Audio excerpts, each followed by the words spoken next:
Estamos en primera epístola de Pedro, capítulo 4. En el último estudio habíamos quedado en el versículo 5, pero para tener, aunque vamos a comenzar del versículo 6 en adelante, para tener una idea de lo que está tratando el apóstol, vamos a leer los primeros 11 versículos. Aunque, vuelvo a repetir, vamos a tratarlo del 6 en adelante, pero para tener una idea. Entonces, primera epístola de Pedro, capítulo 4, leyendo desde el versículo 1.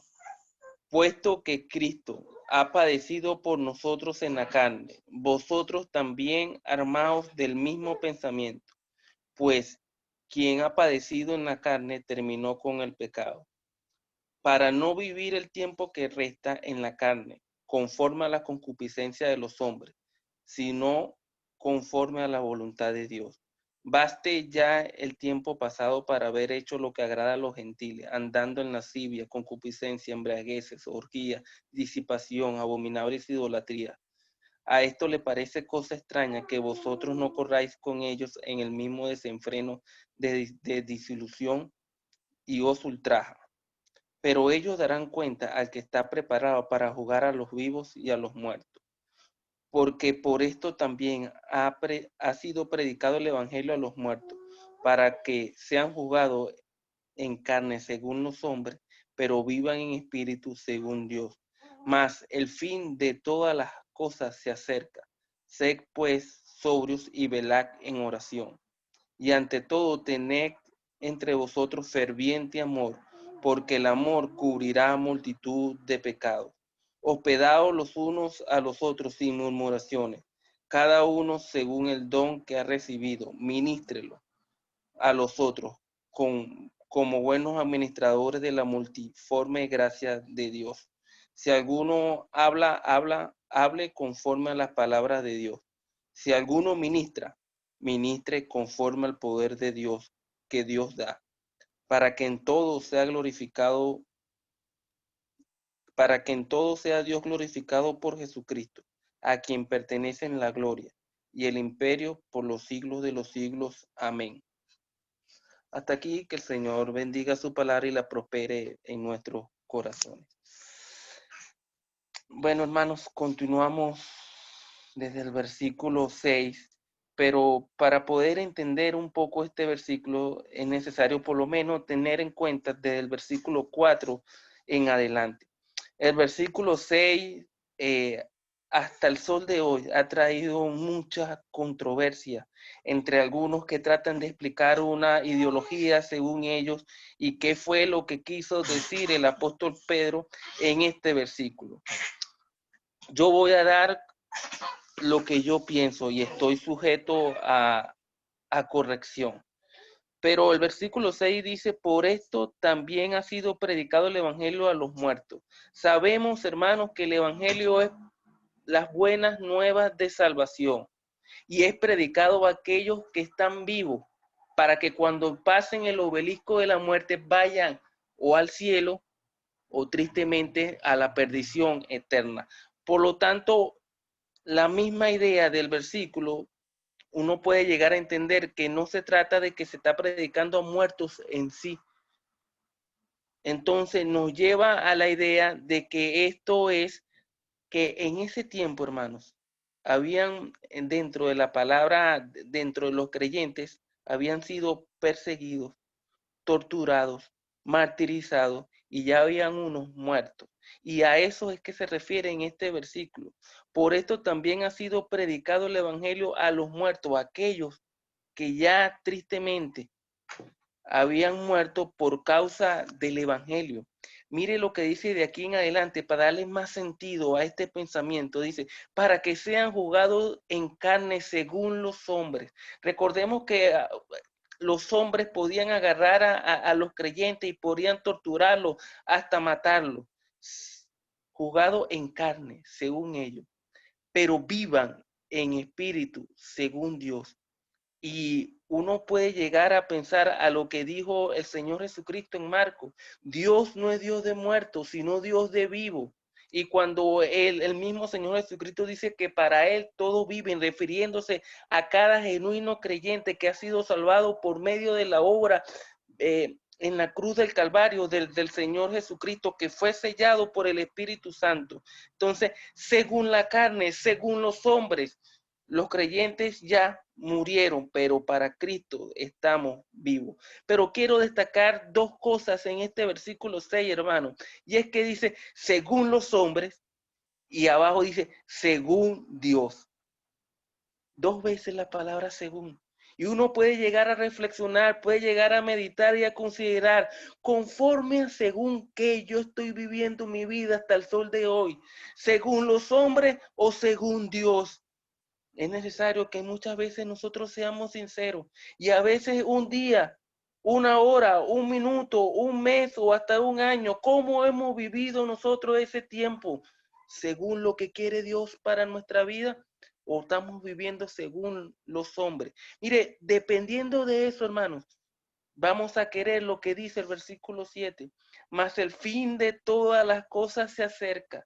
Cuando uno realmente vive según Dios, uno se alegra al leer el versículo 7. Que se acerque el fin, sí, Señor, porque mi Salvador va a venir por mí. Pero cuando uno vive según los hombres, hasta la mala conciencia hace que uno no quiera que el fin se acerque. De manera, hermano, que el Señor nos ayude a que si en este momento no tenemos una buena conciencia, como dice el poeta, ¿por qué no le di mucho más? Sea desde ahora en adelante un antes y un después, y que vivamos en espíritu, según Dios, porque ciertamente el fin de todas las cosas se acerca. Y aquí hay unas palabras muy bonitas, muy hermosas, que son para nosotros, para aplicarnos. Al versículo 7 dice, sé pues sobrios y velad en oración. Sé es algo constante, un presente continuo, algo que no va a cambiar su forma. El Señor nos manda ser continuo, constante, pero pues algo inmediato. No es para mañana, no es ni siquiera para dentro de un minuto, es algo que debemos hacer ya. Sé pues sobrios. Uno inmediatamente al escuchar esta palabra sobrio se lleva a pensar qué es lo que es una persona ebria, una persona bajo la influencia del alcohol. Bueno, el Señor nos manda aquí en este versículo que seamos sobrios, que no andemos bajo ninguna influencia, ni de la influencia del odio, ni de la influencia del alcohol, ni de la influencia del rencor, ni de ninguna influencia que no deja que el Espíritu Santo gobierne y tenga libertad en nuestra vida. Sé pues sobrios y velad en oración. Hermano, la palabra velar es estar despierto. No dejarnos dormir por el mundo. Uno puede ver en la antigüedad, en el Antiguo Testamento, ve aquellos centinelas que podían estar pendientes toda la noche, porque si se acercaba alguna guerra, algún ruido de guerra, ellos deberían estar alertando al pueblo. No era permitido que ellos se durmieran. Los centinelas debían estar siempre velando, estar atentos, y es el mismo significado aquí. Mano, estemos atentos, estemos despiertos, estemos alerta, pero continúe, dice, en oración. Lo que uno llega a entender, como cantamos en el himno, que muchas veces estamos afligidos porque no le llevamos las cosas a Dios en oración. Y uno llega a comprender todo este versículo. Es que el Señor nos está mandando a ser constante, pues que sea inmediato, sobrio, bajo ninguna influencia maligna, y velar, estar pendiente, pero en oración. En cualquier momento, en cualquier circunstancia, en cualquier tiempo, hermano, velad en oración. Y uno puede recordar las palabras del Señor en Lucas. Le refirió una parábola sobre la necesidad de orar siempre y no desmayar. Hermano, hermana, lo digo con temor, ¿cómo estamos en el día de hoy? Estamos tristes, estamos agobiados, sentimos que nuestras oraciones no pasan del techo, que Dios no nos escucha. Mire, Dios siempre escucha.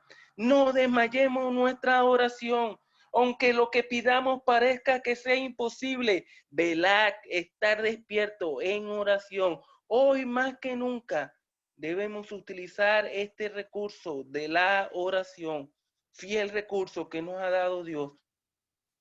Pero el versículo 8 continúa y dice, y ante todo, lo primordial, lo importante, lo que debe ser para nosotros de primero, ante todo, tened entre vosotros ferviente amor.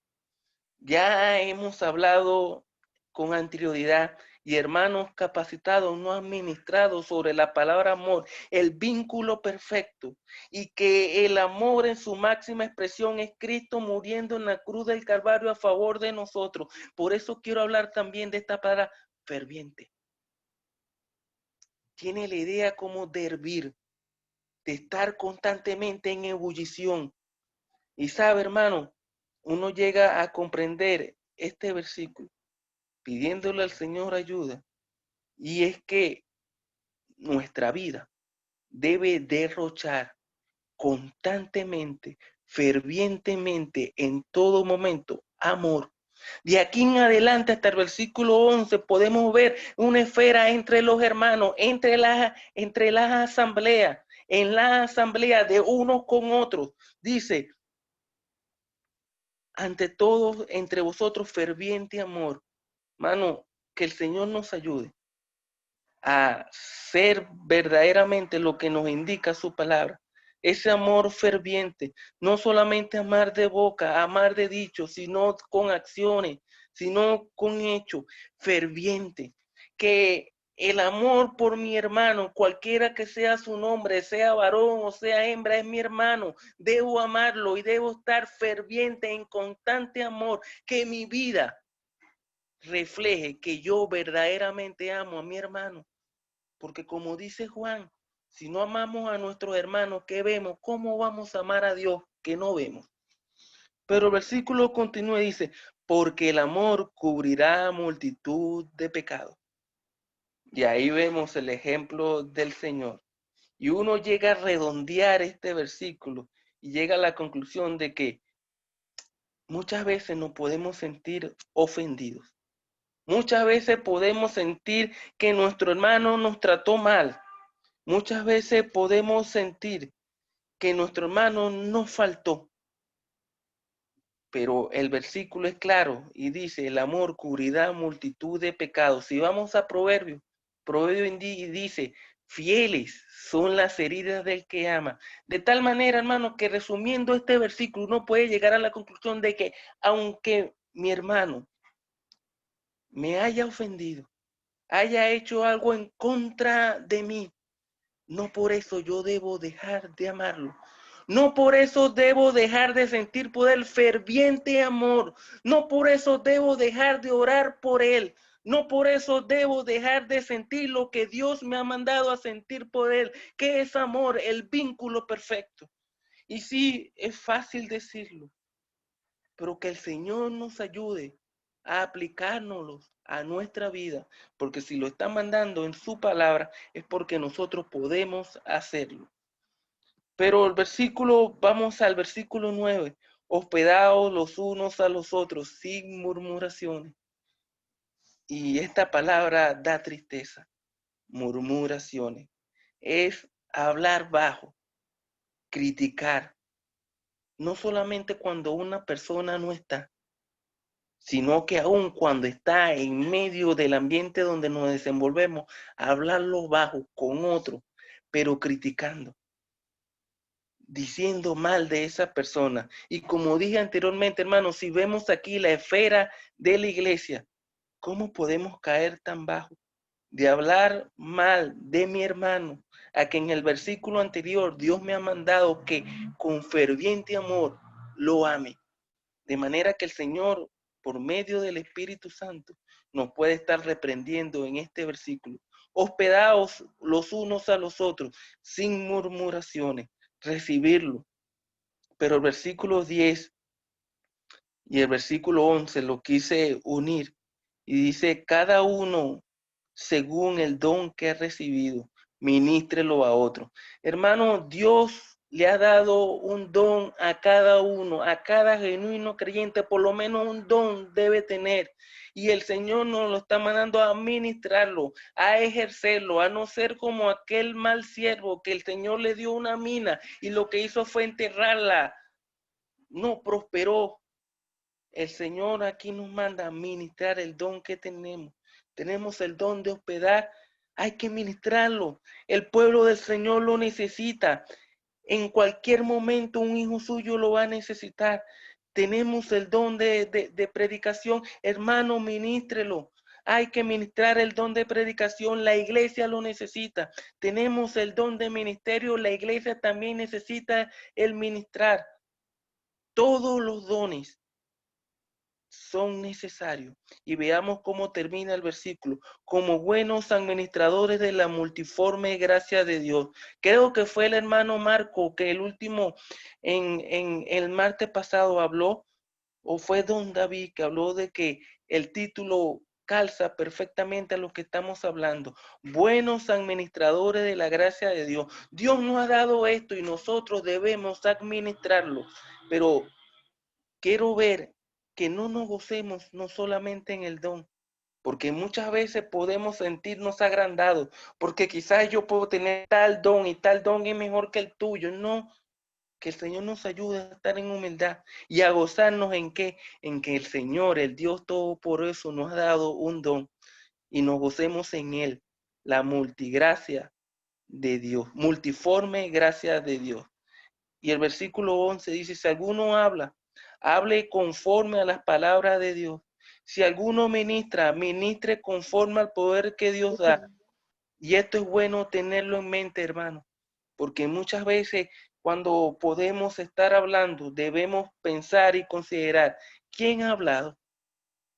¿He hablado Dios por medio de mí? ¿O ha hablado mi carne, mi ego, mi orgullo? Muchas veces podemos caer en eso y el Espíritu Santo aquí está siendo claro. Conforme a que a las palabras de Dios, el espíritu de los profetas está sujeto a los profetas, que el Señor nos ayude. Si alguno ministra, ministre conforme al poder que Dios da, no a lo que yo quiero, no a lo que yo pienso, no a lo que a mí me parece mejor, no, es conforme al poder de Dios. ¿Para qué? Para que en todo Dios sea glorificado por Jesucristo, a quien pertenecen la gloria y el imperio por los siglos de los siglos. Amén. Entonces, hermanos, hay muchas cosas en estos versículos. Que el Señor nos ayude y que cada comentario, cada pregunta sea para la edificación del pueblo del Señor. El estudio está abierto.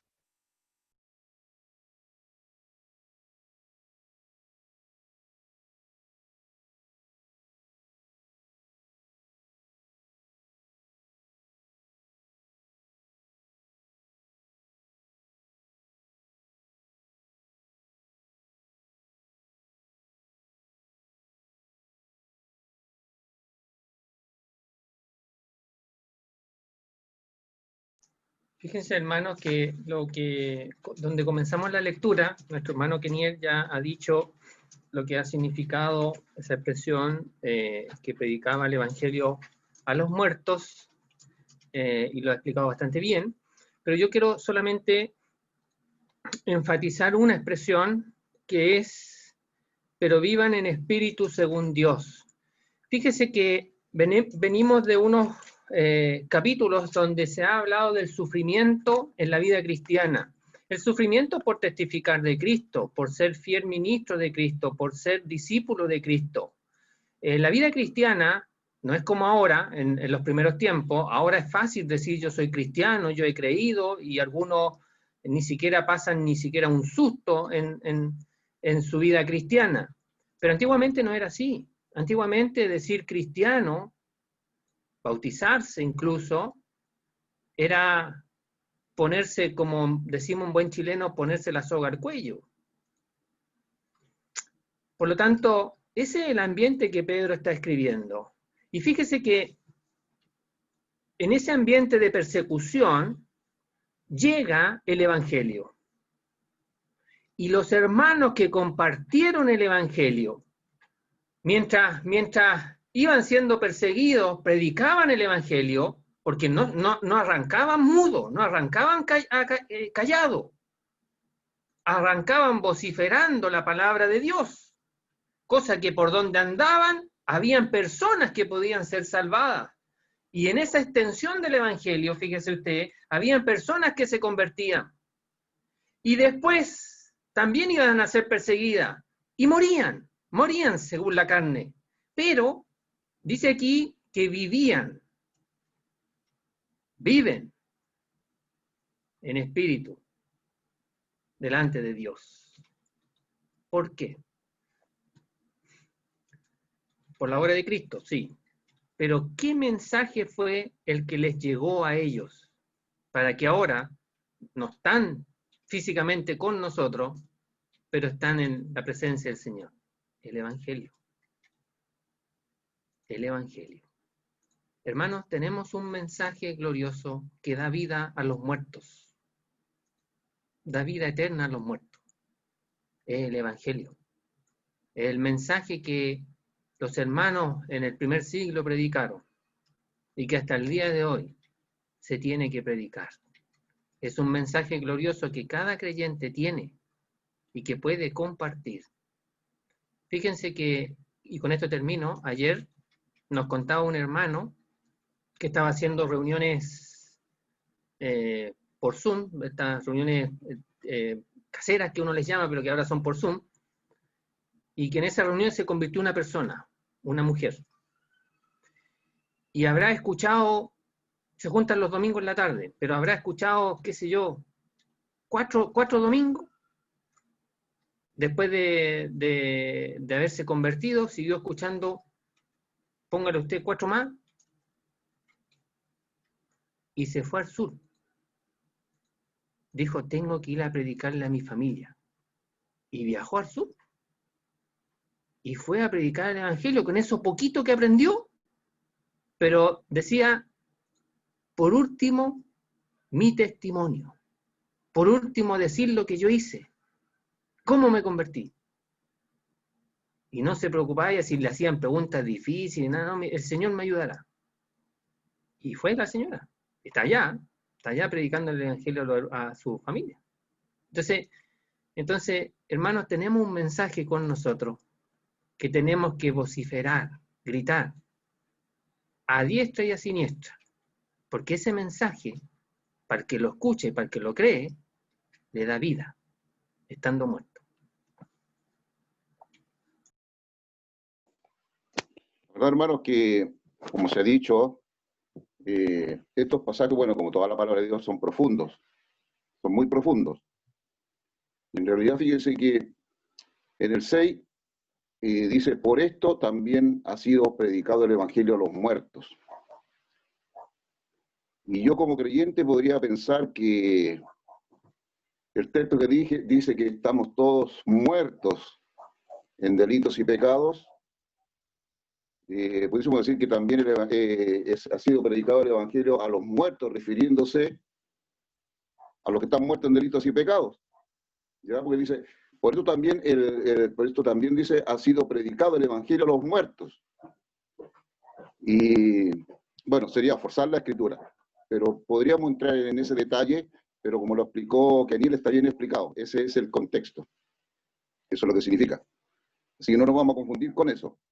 Pero también puede tener alguna relación, yo diría por ahí, porque hoy en día se le predica el Evangelio a los muertos, a los que están muertos en delitos y pecados.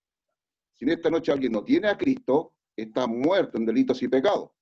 Y que tendríamos que decir nosotros que le tenemos que predicar el Evangelio a un muerto, porque está sin Cristo, no tiene vida. Pero como se ha dicho, lo explicó muy bien Keniel, no voy a redundar, esa es la explicación correcta. Y fíjese que dice, para que sean juzgados según la carne, como explicó Keniel, y vivan en espíritu según Dios. Y como ha comentado también Alex muy bien, esa frase es muy importante, muy profunda, para que vivan en espíritu según Dios, no según hombre, no según una religión, no según otra terminología. Es según Dios, como también lo recalcó Keniel.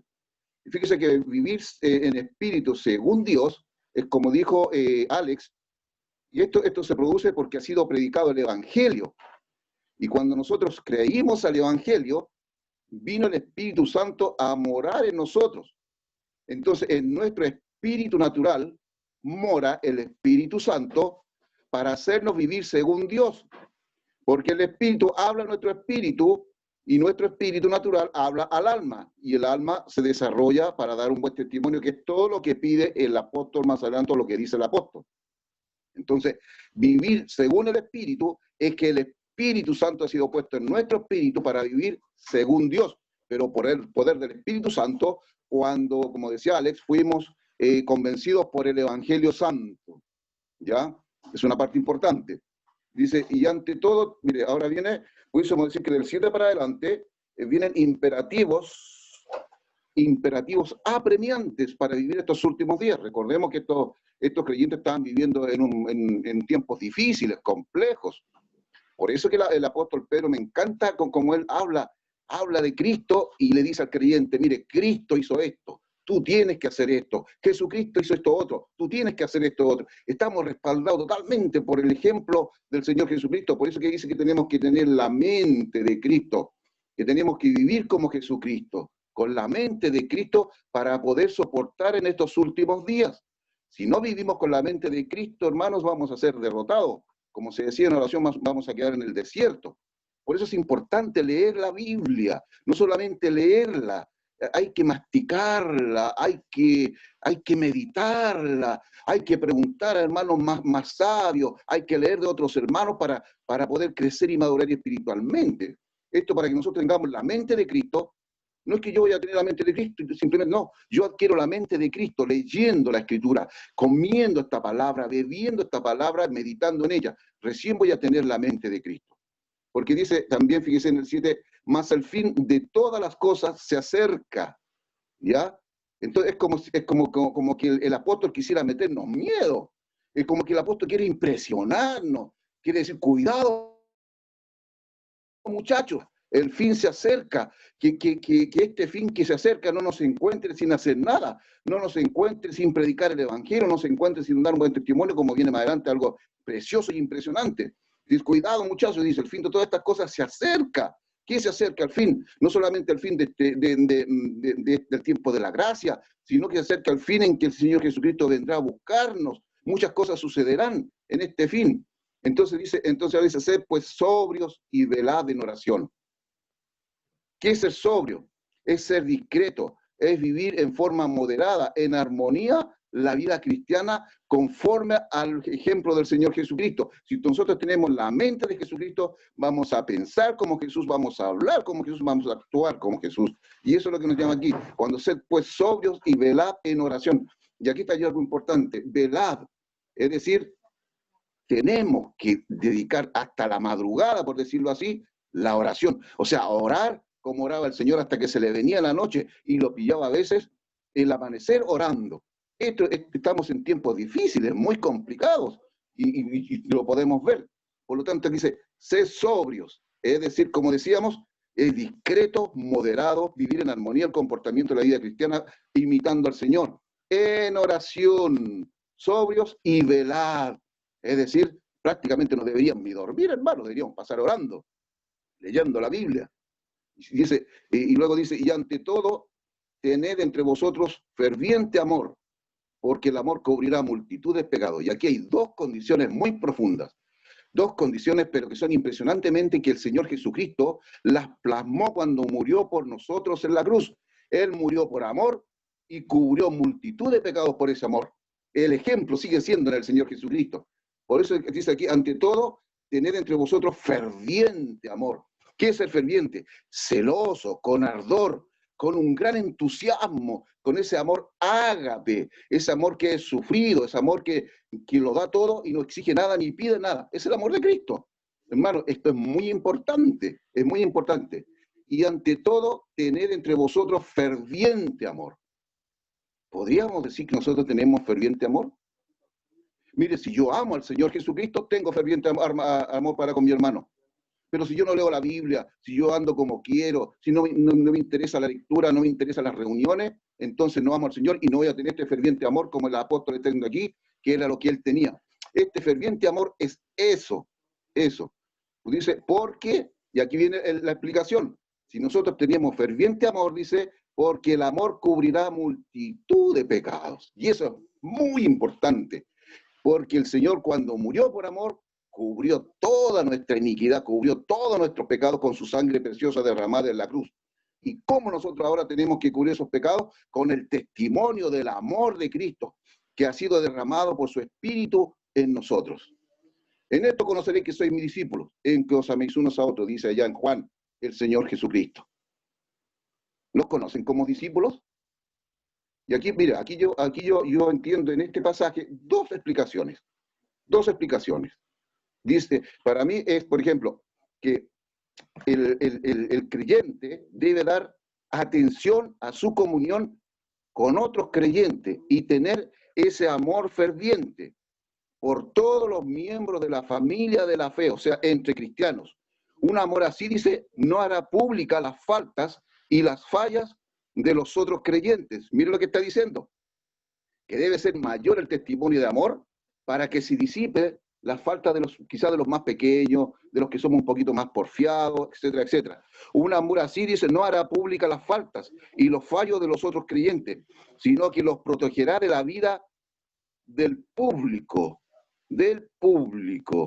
Alguien ha dicho, el odio exerva las cosas, el amor tiene derecho a enterrar las cosas para quitarlas de la vista. Es decir, fíjese usted, cuando usted ve una multitud de gente, y en esa multitud de gente ve gente que hace cosas buenas, y 3 o 4 harán lo malo, fíjese que va a pasar inadvertido, porque la mayoría hace lo bueno, y esa mayoría cubre a los otros que tienen sus faltas. A eso se refiere este pasaje allí, que cubrirá multitud de pecados. Pero debemos también tener cuidado los creyentes, porque nosotros somos muy especiales. La declaración, el amor cubrirá multitud de pecados, no debe tomarse como una explicación doctrinal de cómo son quitados los pecados. Ojo, la culpa y la pena de los pecados solo pueden ser quitados por la sangre del Señor Jesucristo. Tampoco debería emplearse esta declaración para pensar que los pecados pasan por alto sin ser eximidos o sin ser corregidos en medio de la asamblea. No, tiene que haber disciplina. Hay amor, pero tiene que haber disciplina, porque podríamos abusar de este pasaje. Total, el amor cubre multitud de pecados. Perseveraremos en el pecado para que la gracia abunde de ninguna manera. Entonces, tenemos que tener cuidado. Cubre multitud de pecados, pero cuando los creyentes somos todos unidos en ese ferviente amor, las faltas de los otros no se van a notar, van a pasar desapercibidas. Pero cuidado, que también hay disciplina en medio de la... Tiene que haber amor, pero también tiene que haber disciplina. Tenemos que ser disciplinados si pecamos, si desobedecemos al Señor. Esas son las dos grandes explicaciones, pero estos versículos son preciosísimos, hermanos, porque nos hablan de ese amor ferviente entre nosotros y que tiene un efecto en medio del testimonio, pero que también tiene disciplina. No nos olvidemos de eso.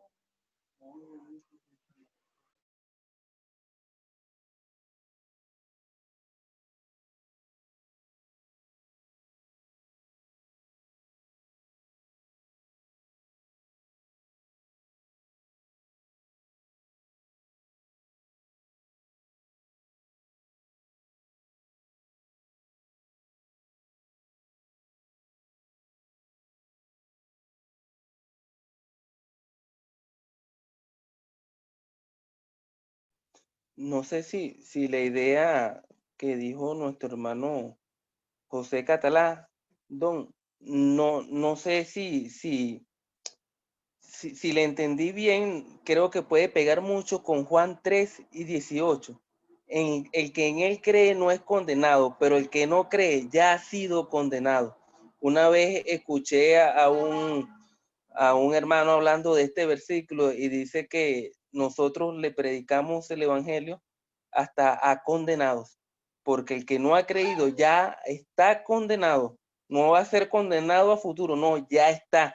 Entonces, les predicamos a muertos, a condenados, a tristes, y qué gran responsabilidad tenemos nosotros y tenemos que asumirla.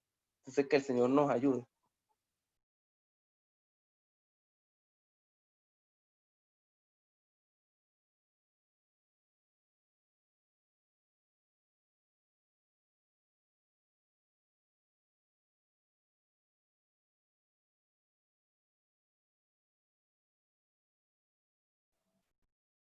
Hermanos, me gustaría recalcar lo que ya se ha mencionado el martes pasado y hoy también. Se mencionó muy bien el martes pasado que el título, digamos, en la declaración máxima está en el versículo 1, que nos habla de los padecimientos del Señor Jesucristo. Eso es lo que tenemos que tener claro y arraigado en el corazón, los padecimientos de Cristo. ¿Por qué en esta carta, en el capítulo 1, versículo 11, habla de los sufrimientos de Cristo? En el capítulo 2, versículo 21 al 24, lo habla bien claro en los padecimientos de Cristo. Capítulo 3, versículo 18, habla de los padecimientos que él padeció. Y vuelve a decirlo aquí en el capítulo 4, versículo 1, que él, puesto que Cristo ha padecido por nosotros en la carne. Él sufrió, y aquí está manifestada la gracia de Dios. Porque la gracia de Dios tiene que ver con la vida, la obra, la pasión, la muerte y la resurrección del Señor Jesucristo. Y nosotros dice en el versículo 10 que tenemos que ser buenos administradores de la multiforme gracia de Dios. En el capítulo 5, versículo 10, vuelve a hablar de más el Dios de toda gracia que nos llamó a su gloria eterna en Jesucristo. La gracia de Dios es manifestada y la gracia de Dios es expresada en la obra, en la muerte, en la sepultura, en la resurrección del Señor Jesucristo. Teniendo claro esto, el versículo 1, podemos avanzar y el versículo 2 nos dice que tenemos que tener una conducta para no vivir el tiempo que resta en la carne. Anteriormente dice que vosotros, armados del mismo pensamiento, pues quien ha padecido en la carne terminó con el pecado. Dice que el versículo 2, para no vivir el tiempo que resta en la carne conforme a los deseos pecaminosos, a la concupiscencia de los hombres, sino conforme a la voluntad de Dios. La conducta, para no vivir el tiempo que resta. Somos peregrinos en el mundo y el resto del tiempo que queda nos dice que tenemos que mirarlo a Él en los padecimientos que Él tuvo y mantener la conducta que ya la hemos visto muchas veces. Basta ya el tiempo, dice, pasado de lo que éramos antes. Entonces lo lleva al futuro, dice, más el fin de todas las cosas se acerca, el versículo 7. Por eso dice el versículo 6, porque por esto, ¿por qué? Por esto, por todo lo que se ha dicho antes, y a esto les parece cosa extraña, cuando uno se convierte al Señor viene a ser diferente al mundo. Y ya no nos invitan a fiestas habiendo sido de esa manera, ya no nos consideran y aún más hablan en contra. Entonces esto me lleva al capítulo 91 de Salmo, versículos 7 y 8, y verá la recompensa de los impíos. Caerán a mi lado 1000 y 10.000 a mi diestra. Entonces eso es cosa de despreocuparse porque está en las manos de Dios. Dice, porque por esto también ha sido predicado el Evangelio de los muertos, y me lleva al Evangelio que dice que el Señor le dice a un discípulo que deja a los muertos que sepulten a los muertos espirituales. Entonces, el tema está en que, pero vivan en espíritu según Dios, vivan en espíritu según Dios. Hermano o hermana, es necesario grabarse en el corazón y darle vuelta a los padecimientos de Cristo, porque aquí habla mucho de los sufrimientos y de los padecimientos, para poder entenderlo. Él es el ejemplo. Hay que seguir las pisadas de Él.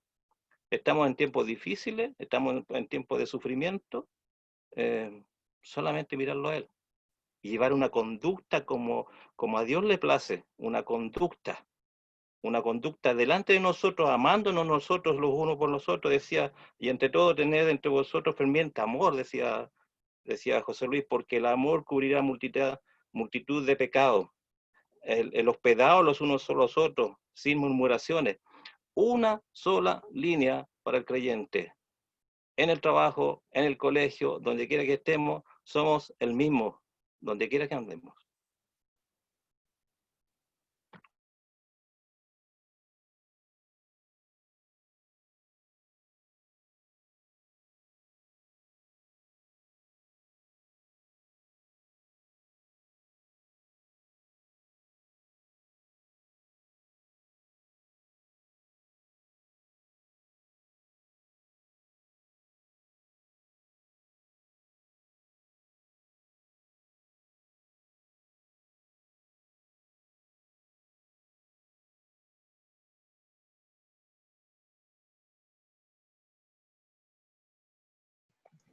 Manos. Fíjense, hermano, que- adelante nomás. No, dale nomás. Dale nomás. Algo bien cortito. Verso 7 dice, mas el fin de todas las cosas se acerca. Fíjense que han pasado ya, qué sé yo, 1980 años o 1990 años desde que se dijeron estas palabras. ¿Qué podríamos decir? Que hemos sido defraudados, porque el Señor todavía no viene. Ya han pasado por lo menos 1980 o 1990 años, por lo menos. Mire, habían personas que se burlaban. En la segunda epístola de Pedro dice que algunas personas decían, ¿dónde está la promesa de su advenimiento? Porque desde el día en que los padres durmieron, todas las cosas permanecen así como desde el principio de la creación. No, hermano. Dios no está dormido, Dios es paciente, esperando que la gente proceda al arrepentimiento y a la fe en Cristo. Pero mientras tanto, cada creyente, Pedro y los que estaban ahí en esa época, vivían latente, pensando que la venida del Señor está cerca. Está inminente, viene en cualquier momento. Creo que a nosotros se nos ha perdido un poco esa visión. Creo que nosotros nos hemos acomodado un poquitito más que los primeros cristianos a este mundo y quizás estamos hasta arraigados, echando raíces en este mundo. Pero esa expresión, más el fin de todas las cosas se acerca, es porque ellos tenían esa mentalidad, tenían ese deseo, tenían esa verdad implantada en su alma y en su corazón, que la venida del Señor está cerca y que el fin está cerca. Entonces, hermano, creo que impregnarnos de esta verdad nos va a ayudar un poco, o quizás mucho, en realidad nos va a ayudar mucho a todos nosotros, para que, teniendo presente la venida del Señor, podamos cumplir lo que se expresa más adelante. Ser sobrio, velar, ferviente en amor, y todo lo que sigue.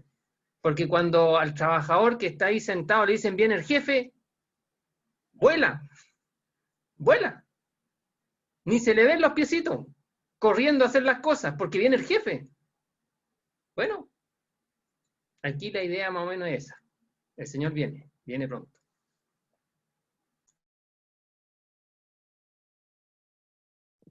Otra cosa, hermano, para tener en cuenta en el versículo 8, y es que, como traté de mencionar anteriormente, ante todo es que quiere decir que lo tengamos de primero, que es muy importante, de suma importancia, pero es cómo termina el versículo, cubrirá multitud de pecados. Eso quiere decir que, hermano, que el Señor nos ayude, pero me hace acordar de lo que aquel discípulo le preguntó al Señor: ¿cuántas veces debo perdonar a mi hermano? Hasta 7. No te digo hasta 7, sino hasta 70 veces 7. Y esta palabra aquí, multitud de pecados, es que el Señor nos ayude a perdonar unos a otros, si hay algún rencor, si hay alguna ira, porque esta multitud es todos los pecados, como Cristo nos perdonó a nosotros. Entonces, como bien explicaba nuestro hermano José Catalá, hay que tener disciplina, pero si en verdad un hermano nos ha ofendido y nos sentimos ofendidos, no caigamos en sentir que nunca voy a perdonar eso, ¿no? La Biblia nos manda a perdonar multitud de pecados. Que el Señor nos ayude en cuanto a eso también.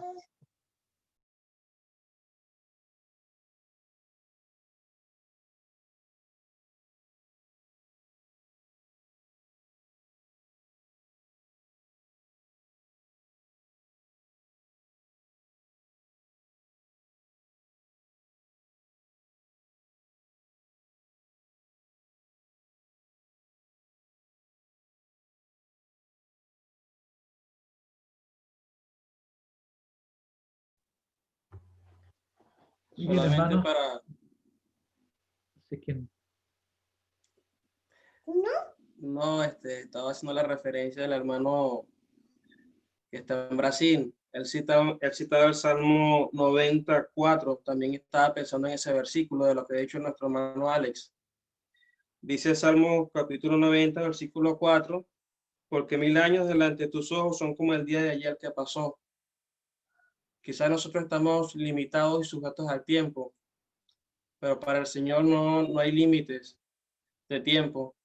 En tal caso, hablando con reverencia y con temor delante de Dios, han pasado solamente quizás 2 o 3 días.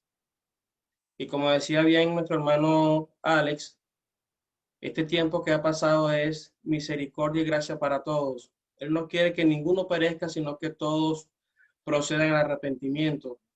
Pero una de las cosas que decía ese versículo, dice: sé pues sobrio y velad en oración. Algo de notable importancia es que él dice, no dice estad sobrio, sino que seamos sobrios.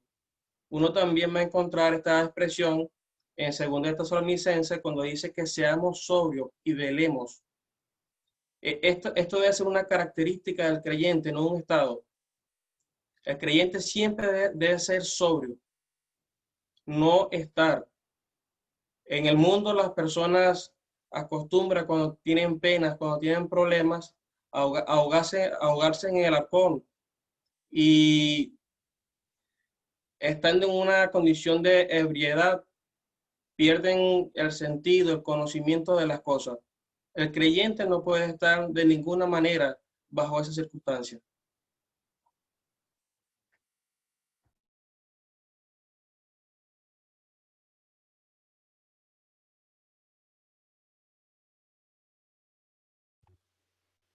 bien, hermanos, creo que podemos dejar hasta aquí nuestro estudio para continuar la próxima semana desde el versículo número 9 en adelante.